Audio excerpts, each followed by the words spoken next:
참여하는 게 중요합니다. 근데 또 악기까지 이렇게 오니까 너무 좋습니다. 감사합니다. 감사합니다.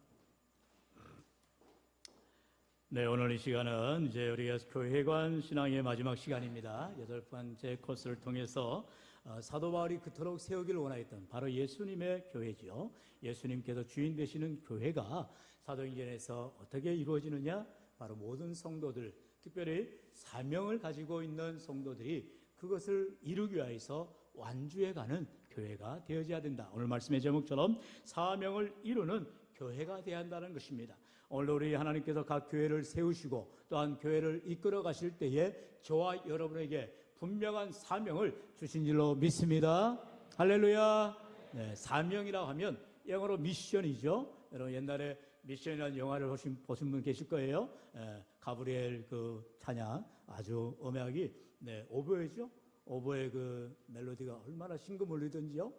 거기에 미션을 보다 보면 이제 남미에 이제 선교를 가셨던 그런 신부가 끝까지 예수 사랑을 가지고 나아가다가 결국에는 그 원주민들에게 의해서 죽임을 당하죠. 그리고 심지어 그 침략을 하는 그런 이제 서구 스페인의 그러한 침략자들로 인해서 모든 마을이 쑥대밭이 되어집니다. 하지만 거기에는 이제 터툴리안이라는 초대교부가 말한 것처럼 교회의 씨앗은 피다. 그래서 순교의 피로 말미암아서 교회가 세워지고 또 그로 인하여서 복음이 증가되는 귀한 일들을 보게 됩니다. 이 말씀을 전하는 이유는 여러분 이제 혹여라도 나중에 성지순례를 간다든지 또는 유럽 여행을 가실 때 하실 수 있으면 이태리에 있는 로마도 한번 가보셔야 됩니다. 왜냐하면 그 로마에 가면 이제 바티칸이라는 그런 이제 로마 그 가장 센터죠. 바로 카톨릭의 본살이 되는 바티칸이 있고요. 또 이제 로마 박물관도 있고 정확하게 제가 위치는 몰라요. 저도 안 가봤으니까. 그런데 전생에 의하고 이미 자료로 증거되고 있는 바울의 참수터가 있습니다. 참수가 뭔지 아시죠? 도끼로 목을 쳤어요. 홍슬리 집사님. 누구를? 바울을. 놀리지도 않고. 예. 바울이 이와 같이 순교를 당하는데 여러분 목에 도끼가 날라와서 목을 쳐버립니다. 로마 군사들이 그렇게 바울을 죽이죠. 그런데 이건 성경에 나오지 않는 내용이라 하지만 전승에 의하면 그 바울이 이제 참수를 당하고 머리가 동강 떨어졌을 거 아니에요? 그러면서 3번 이렇게 튕겼다고 합니다. 근데 튕긴 곳마다 거기에서 하얀 물줄기가 솟아나왔다. 조금 신뢰는 가지 않는데 여러분 그래서 너무 나가면 안 돼요. 하나님의 말씀이 가란 데까지 가야지. 야, 예수님이 12살까지 이제 성경에 나오잖아요. 12살. 그래서 소년의 나이가 나오고 그리고 이제 30살이 되어서 예수님이 드디어 이제 공생애를 시작합니다. 그럼 13살부터 29살까지 뭘 했을까? 어디를 갔을까? 궁금해할 필요도 없어요. 여러분, 예수님은 인간의 몸을 입으셨지만 참 하나님이세요. 할렐루야. 할렐루야. 따라합시다. 하나님이시고 인간이신 예수님. 여러분 우리는 이걸 믿어야 되는 거예요. 아니 예수님이 어떻게 하나님이세요? 아니 예수님이 어떻게 인간이세요? 이렇게 말하면 이단입니다. 자고 이래로 예수 그리스도의 인성, 예수님의 인간 되심, 예수 그리스도의 신성, 예수 그리스도의 하나님 되심, 이거에 가지고 얼마나 많은 이단들이 나온지 몰라요. 아니다 양태론이다, 아니다 이게 예수님이 어떻게 인간의 몸을 입을 수 있냐, 거룩한 이다. 여러분 이게 바로 이단이 늘 우리의 생각을 좁게 해가지고 사람의 생각으로 하나님을 재단하는, 다시 말하면 우리의 이 좁은 아이디어와 생각을 가지고 하나님을 내가 안다 말하는 거예요. 여러분 그럴 수 없죠. 여러분 성 어거스틴이라고 말하고 하는 아주 유명한 그런 초대 교부가 그런 말을 했어요. 나는 믿는 거로 안다. 여러분 알아야 믿는다로 세상 사람들은 말하지요. 알아야 믿지요. 보아야 믿지요. 과학적 증명이 돼야 믿죠. 이게 세상 사람들이에요. 그러나 신앙은 먼저 믿을 때에, 신앙생활을 할 때에 하나님께서 우리를 깨닫게 하시고 알아가게 하시는 줄로 믿습니다. 여러분 오늘도 이제 새 가족 오셔서 그 김동국 선생님 처음 교회를 온 거예요. 뭐 예수님 몇 자도 모르시고 하나님 하자도 모르시고 아무것도 몰라요. 그래서 저는 더 감사했어요. 아주 뭐 백지장이니까 하나하나 스케치하고 거기에다 색깔 넣고 거기다가 상상력, 거기다 또 하나님이 도와주시는 그런 영감 들어가면 무궁무진하게 그림을 그릴 수가 있는 거죠. 그래서 저는 한번 그렇게 질문을 했어요. 선생님 혹시 하나님이라고 아세요? 예수님이라고 아세요? 오히려 반대로 제가 질문을 합니다. 의문점을 가져보셔라. 내가 왜 예수를 믿어야 되는지, 내가 왜 교회를 나와야 되는지 한 번쯤은 의심을 해봐라. 그냥 덮어놓고 믿지 말고 신앙생활은요 분명한 믿음이 필요한 거예요. 그래야 흔들리지가 않는 것입니다. 할렐루야. 오늘도 바울이 그토록 복음을 전하다가 마지막에 여러분 바울이 어떻게 했다고요? 도끼로 목베임을 당했다니까요. 그렇게 순교를 당하는 바울이라 할지라도 오늘 본문에 나온 것처럼 사도행전 20장 24절 나의 달려갈 길을 마치려 하면은 곧 그리스도 예수 복음을 전함에 있어서 내 생명조차 귀한 것을 여기지 아니하노라. 이 고백처럼 바울은 사명을 이루기 위하여 살아갔고 죽었던 자입니다. 오늘도 저와 여러분이 그와 같이 주님을 믿노라 하면서도 여전히 세상에 한 발, 교회에 한 발 이렇게 양다리를 거치는 인생이 되어서는 안 된다는 거예요. 편하고 좋은 대로 발을 가고 편하고 좋은 대로 내 손이 가고 그러면 안 된다는 거예요. 굳은 일을 마다하지 않고 어려운 일을 마다하지 않고 그게 사명자요, 그게 믿음의 사람이요, 하나님이 기뻐하는 충성된 일꾼이라는 것입니다. 모르긴 몰라도 오늘 예배 마치고 지금 다 마리아 전도 회원님들은 마음에 콩밭에 있죠. 누가 회장이 될까? 누가 우리 전도회를 이끌어갈까? 그럼 하나님이 이미 다 예비하시고 좋은 분들을 세우십니다. 문제는 뭐예요? 우리가 하나 되어서 모든 회원들이 도와주시고 협력을 해야 한다는 것이죠. 교회 일은 네가 해라 나는 안 할란다 이러면 절대 안 됩니다. 함께 하는 거예요. 크던 일 작던 일 서로 마음을 모아서 함께 십실반되어지고 믿음으로 모아갈 때에 주님의 역사가 나타나게 되어지는 거예요. 사도 바울은 이와 같이 순교적 각오로 사명을 감당하지만 모두 다 그 일을 감당한 건 아니에요. 물론 예수님의 12제자 가룟 유다를 제외하고 가룟 유다는 자살에서 끝났지만 나머지 11제자가 다 같이 순교의 사명으로 하나님께 영광을 돌렸어요. 다 순교하였습니다. 물론 사도 요한은 이제 생을 이 반모섬에서 마무리를 했지만 모두가 다 순교자적 삶을 살아갔다는 거예요. 오늘도 이 시간 우리에게 하나님이 주시는 이 사도행전을 통하여서 우리에게 바른 교회관, 내가 어떠한 신앙생활을 통하여서 하나님께 영광을 돌릴 것인가 우리가 도전되어지기를 간절히 소망하는 것입니다. 우리 다시 한번 22절 23절 말씀 같이 읽어볼까요? 시작. 보라 이제 나는 성령에 매여 예루살렘으로 가는데 거기서 무슨 일을 당할는지 알지 못하노라. 오직 성령이 각 성에서 내게 증언하여 결박과 환난이 나를 기다린다 하시나. 아멘. 바울이요 지금 예루살렘으로 가려고 하잖아요. 그가 소아시아를 또 1, 2차 이 선교여행을 통해 선교여행을 통해서 자기가 선교하고 개척했던 교회들을 돌아보고 이제 다시 예루살렘으로 돌아가고자 했어요. 그럴 때에 수많은 어려움과 난관을 만나게 됩니다. 왜요? 사도 바울을 배척하고 싫어하고 미워하던 가장 악질적인 유대인들이 다 예루살렘에 있거든요.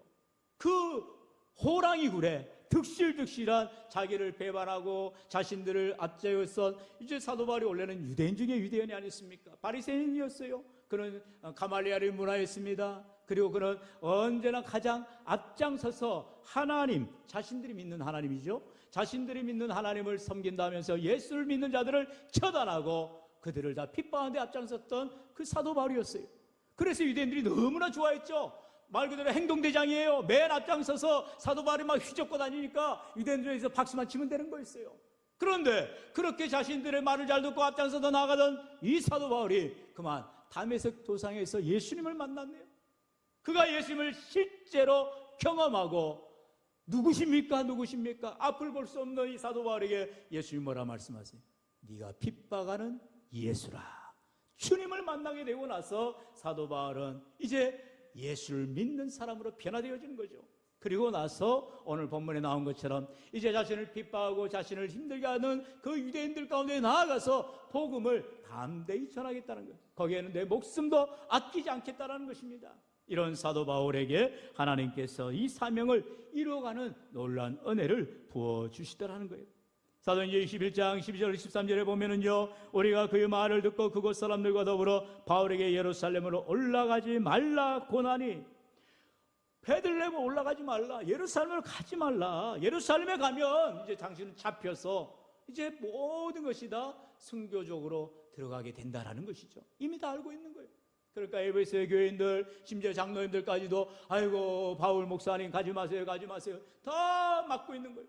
가면은 잡히니까, 가면 이제 죽게 되니까. 그러자 바울이 뭐라 말합니까? 23절에 바울이 대답하되 여러분이 어찌하여 울어 내 마음을 상하게 하느냐? 나는 주 예수의 이름을 위하여 결박당할 뿐 아니라 예루살렘에서 죽을 것도 각오하였노라. 할렐루야. 여러분, 선교를 나간다는 것은 이러한 마음, 내가 선교지에서 내가 묻히리라, 뼈를 묻으리라, 그런 마음 없이는 선교사로 나갈 수가 없어요. 실제로 선교에 나아간 모든 선교사님들이 정말로 그곳에 땅에 떨어진 미랄이 되었어요. 여러분, 제가 잠깐 이렇게 극동방송 또 듣는 중에 이제 여러분 대구에 얼마나 그러한 기독교 성지가 많아요. 오래된 이제 선교사님들의 그러한 집들도 있고 또 이렇게 많은 오래된 유적들이 있어요. 그런데 그곳에 이제 마지막까지 살았던 선교사님들의 집 이름을, 마지막까지 살았던 선교사님들의 이름을 지어가지고 그 집 이름이라 하거든요. 근데 거기에 이름에 보면은 우리가 잘 모르는 선교사님들이 너무나 많아요. 무슨 말이에요? 한국 교회가 물론 수많은 세월이 되지도 않았어요. 불과 140여 년밖에 안 됩니다. 그 가운데에 손에 꼽는 선교사님들이 많다라는 거죠. 그 외에는 이름도 없이 빛도 없이 정말 젊을 때에 선교지에 와서 죽어가고 또 목숨을 내어 걸고 사명 감당하던 수많은 선교사님들이 우리나라에 묻혀 있다는 것이죠. 여러분, 멀리 갈 필요도 없죠. 서울의 양화진 합정역에서 내려서 양화진에 가면은요, 외국인 선교사 묘원이 있어요. 그런 데를 여러분 순례를 해보셔야 돼요. 오다 가다 한 번씩 들리기도 하시고, 가보면은 저는 가슴이 저리는 장면들을 보게 돼요. 가장 구덩이에 이제 조그마한 십자가들이 수십 개가 있어요. 조그마한 땅에. 그게 바로 뭐냐? 선교사님들이 한국에 와가지고 가정을 이끌고 결혼하고 아이를 낳았는데 그 아이들이 바로 태어나자마자 죽고 장티푸스 걸려서 수많은 전염병에 걸려서 고치지도 못하고, 이 선교사님들은 의사 선교사님들이 많아요. 자기의 본국에서는 내노라는 의술을 가지고 여러 가지 최고의 치료법을 가지고 낫게 할 수 있어요. 그런데 구한말 조선 때 우리나라에 와가지고 선교사님들이 자신이 낳은 아이들이 그렇게 굶어가고 또한 병에 들어가고 죽어가는 것을 눈물을 머금고 거기에 묻어야만 했어요. 그런 자녀들이 이름 없는 무덤들도 많고요, 갓 태어나가지고 죽은 아이들의 무덤들이 수십 개가 됩니다. 저는 그걸 볼 때마다 얼마나 가슴이 미어지는지 몰라요. 야, 정말로 선교사님들의 정말 제 피땀이, 저들의 헌신이, 저들의 수고가 오늘날 한국교회가 이처럼 많은 교회들로 또한 선교사님들을 파송하는 귀하고 놀라운 축복을 허락하여 주셨구나. 할렐루야. 여러분, 그냥 얻어지는 게 없어요. 정말로 선교사님들이 그렇게 아무것도 알지 못하는 가운데에 조선 땅에 왔어요. 여러분, 언더우드 선교사님, 아펜젤러 선교사님이 우리 선교지인 한국에 올 때 어떻게 했어요? 언더우드 선교사님은 한국에 올 생각도 안 했어요. 그는 오히려 인도를 선교하러 가려던 사람이었어요. 그런데 이제 본국에서 선교팀에서 도대체 조선이라는 나라에 선교사를 보내야 되는데 가려고 하는 사람도 없고 어느 누구도 자원을 하지 않는 거예요. 그래서 순간 이 언더우드 선교사님이 이제 그 선교 보고대를 듣고 돌아가는 중에 하나님께서 크게 뒤에 음성으로 들리더라는 거예요. 너가 가라, 너가 가라. 그래서 언더우드 선교사님 그 젊을 때 그 수제가, 그 인재가 젊을 때 우리나라에 와서 귀하게 선교의 사역을 감당했다고 하잖아요.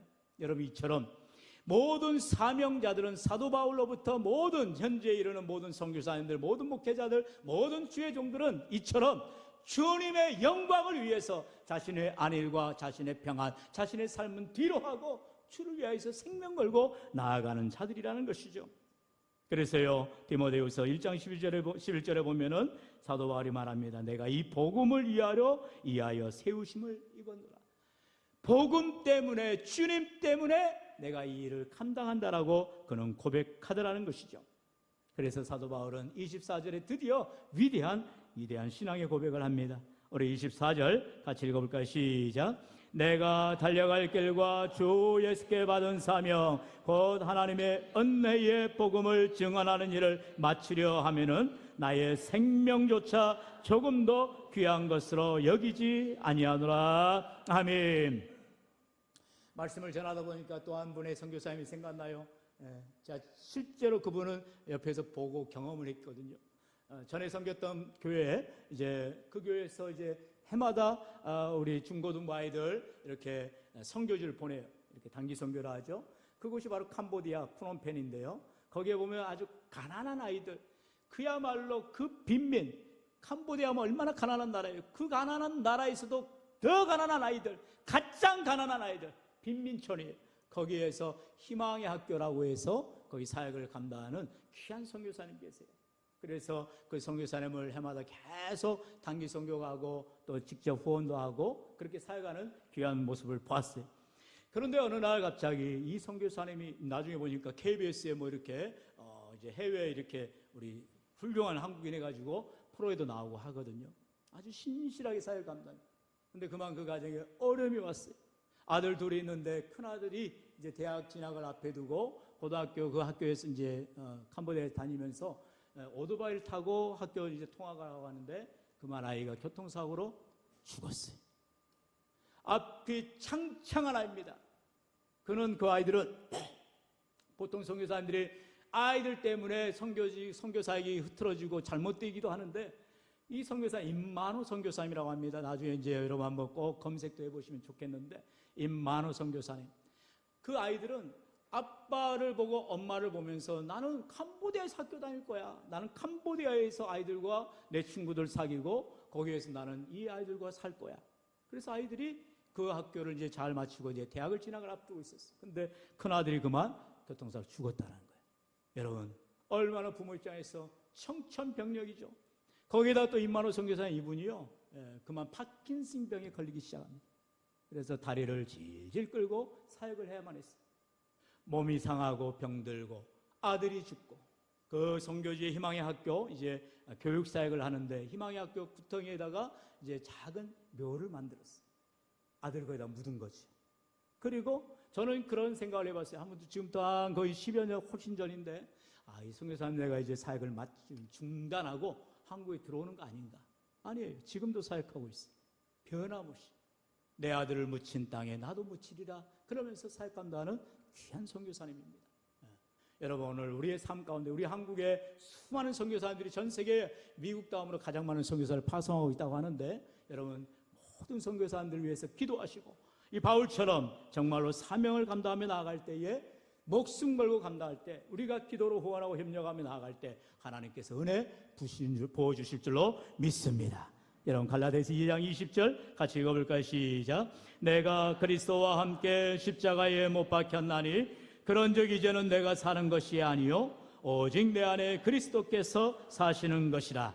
이제 내가 육체 가운데 사는 것은 나를 사랑하사 나를 위하여 자기 자신을 버리신 하나님의 아들을 믿는 믿음 안에서 사는 것이라. 아멘. 성경 우리에게 말합니다. 이제는 내가 사는 것이 아니라는 거. 여러분 우리는 다 죽은 자들이에요. 이미 예수님 십자가 지시고 죽을 때에 나도 주님과 함께 죽은 자들이에요. 그리고 주님으로 인하여 다시 살아난 자들이라는 것입니다. 할렐루야. 따라합시다. 나는 죽고 예수로 살아갑니다. 할렐루야. 여러분 늘 우리는 내가 살아있으면 안 되는 거예요. 내 욕망, 역정, 내 의지, 내 생각은 십자가 앞에 모든 정욕은 못 박아 죽어야 되는 거예요. 모든 것은 주님과 함께 이미 죽었고 어떻게 해요? 내 안에 그리스도가 사시는 거예요. 나는 주님 때문에 살아가는 것이요 주님으로 인하여 믿음으로 살아가는 줄로 믿습니다. 그러려면 여러분 사도 바울의 고백이 필요해요. 바로 고린도전서 15장 31절 다 같이요 시작. 네, 형제들아 내가 그리스도 예수